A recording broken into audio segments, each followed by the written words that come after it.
السلام علیکم۔ میرا نام ڈاکٹر اسد ہے۔ آج ہم انتہائی امپورٹنٹ ٹاپک پہ بات کریں گے۔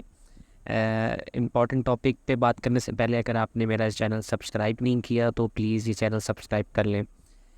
آج ہم بات کریں گے کہ مردوں میں فرٹیلائزیشن کرنے کی صلاحیت کیوں کم ہو رہی ہے۔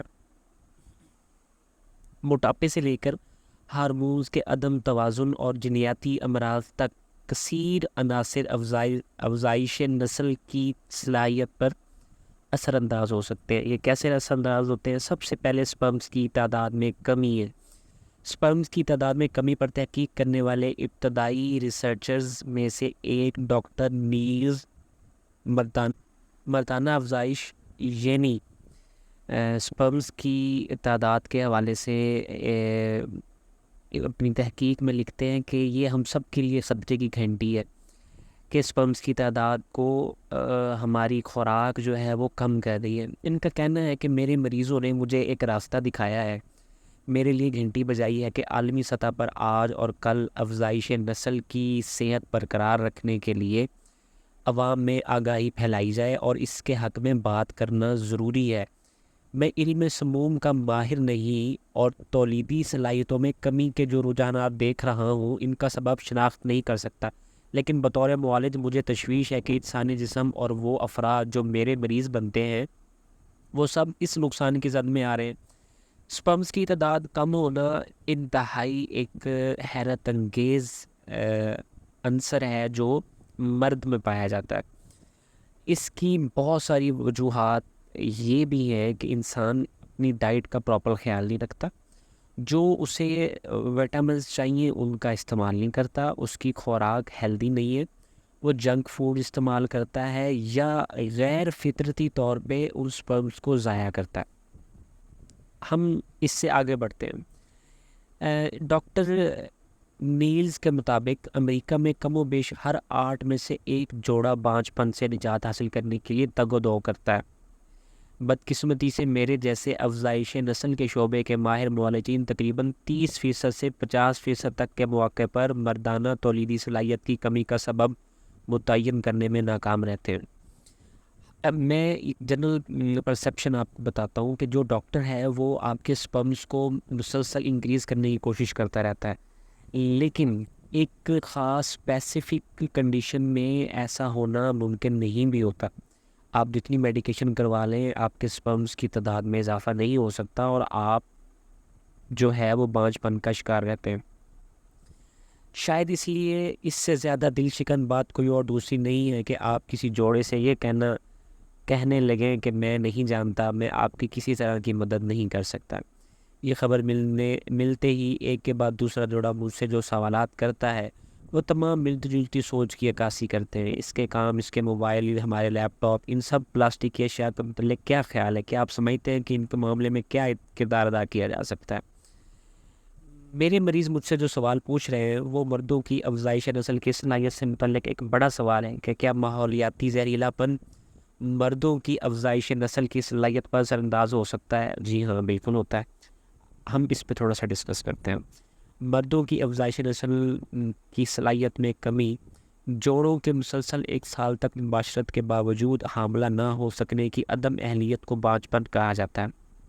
یعنی کہ اگر آپ یہ کہتے ہیں کہ آپ فزیکلی ایک دوسرے کو سیٹسفائی کرتے ہیں اور کمپلیٹ جو آپ کا پروسیس ہے وہ مکمل کرنے کے بعد آپ 1 سال تک کوشش کرتے ہیں اور اگر آپ کی کوشش کامیاب نہیں ہوتی، یعنی کہ میل سائڈ کنسیو نہیں کروا سکتی، فیمیل سائڈ کا کوئی ایشوز ہیں اگر ان کو بھی دیکھا جائے، تو اس صورت میں کیا ہو سکتا ہے کہ آپ کو اسپیشل ٹریٹمنٹ کا جو ہے وہ دراغ کرنا چاہیے۔ مردوں کی جنسی زرخیزی جاننے کا بنیادی ترین ذریعہ مادہ منویہ کا تجزیہ ہے، جسے ہم سپرم کہتے ہیں، اور سپرم کا جائزہ لینے کے کئی طریقے ہیں۔ سپرم کاؤنٹ کیا جا سکتا ہے، مرد کے سپرم کی مجموعی تعداد اور سپرم کنسنٹریشن۔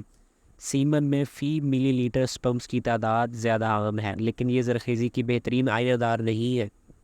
ایسا لگتا ہے تمام متحرک سپرمز کو شمار کرنا زیادہ بہتر پیمانہ ہے، اور میں اپنی ریسرچ کے مطابق، اپنے ایکسپیرینس کے مطابق بھی متحرک سپرمز کو شمار کرنا زیادہ بہتر سمجھتا ہوں۔ جس سے سپرم کے ان چند اجزاء کا اندازہ ہو جاتا ہے جو تیرنے اور آگے پہنچنے کی صلاحیت رکھتے ہیں۔ 1992 میں ایک جائزے کے مطابق گزشتہ 60 برس کے دوران مردوں کے سپرمز کی تعداد میں عالمی سطح پر 50% کمی آئی ہے۔ آئندہ برسوں میں مختلف جائزوں نے اس ابتدائی نتیجے کی تصدیق کی، جس میں 2017 کے ایک تحقیقی مضمون میں شامل تھا کہ جس کے مطابق 1973 اور 2011 کے درمیان دنیا بھر کے مردوں کے سپرمز کے گھنے پن میں 50 سے 60% تک کمی دیکھی گئی ہے۔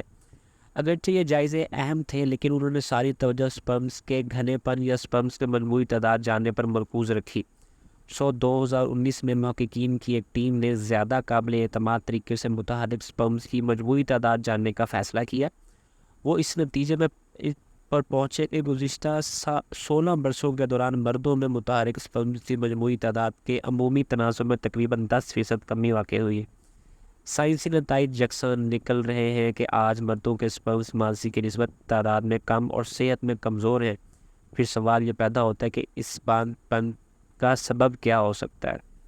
سب سے بڑی ماحولیاتی تبدیلی ہے، ماحولیاتی زہریلا پن ہے، فضائی آلودگی ہے، بے ضابطہ کیمیکل کے اثرات ہیں، فاسٹ فوڈ، جنک فوڈز، ان کا بے دریغ استعمال، کولڈ ڈرنکس آپ اتنی زیادہ پیتے ہیں کہ آپ کے سپرمز کا ستیہ ناش کر کے رکھ دیتے ہیں۔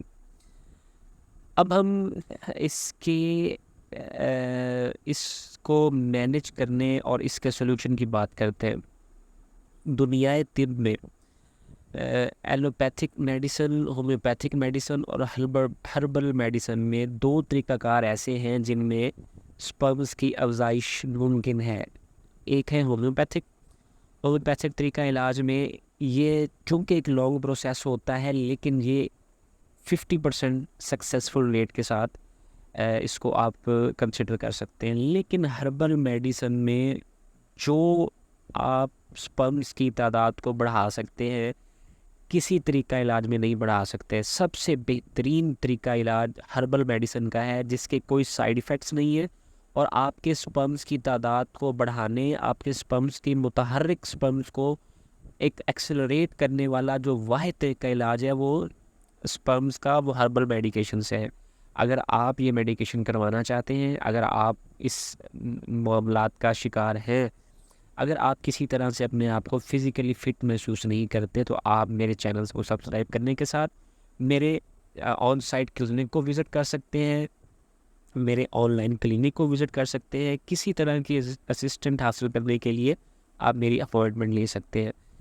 سیکس ایجوکیشن سے لے کے تمام سیکس کے میل فیمیل پرابلمس کو پوری تسلی کے ساتھ الحمدللہ تعالی ان کی بہترین طریقہ علاج کے بنیادی اصولوں کو مد نظر رکھا جاتا ہے۔ کسی بھی انفارمیشن کے لیے آپ میرے چینل کو سبسکرائب اور میرے دیے گئے فون نمبرز پہ رابطہ کر سکتے ہیں۔ شکریہ۔